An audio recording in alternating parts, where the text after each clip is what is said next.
I da se nas pita, mi bi stalno snimali s igračima. Imamo ideje, međutim, čekamo povoljan trenutak. Čekamo povoljan trenutak i kad to odgovara treneru, odnosno ukupnom momčadi stožeru, i kad to odgovara igraču, i kad to odgovara našem PR timu. Tako da strpljivi smo, čekamo, onda kad je pravi moment za snimit, zapravo onda mi ni dobijemo. Dogovor s njima definitivno lako protekne. Njima dobro nekad dođe, malo se pošali s nama, doduše ne žele dugo, logično da to traje pola sata, sat.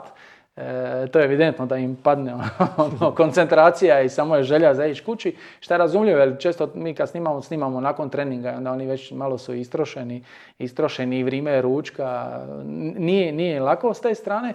Međutim, evo, prvi pola sata su stvarno svi susretljivi, s te strane nema problema. Ako pređemo tu granicu od pola sata, onda sa svima imamo problema, nikome se ne da više od pola sata.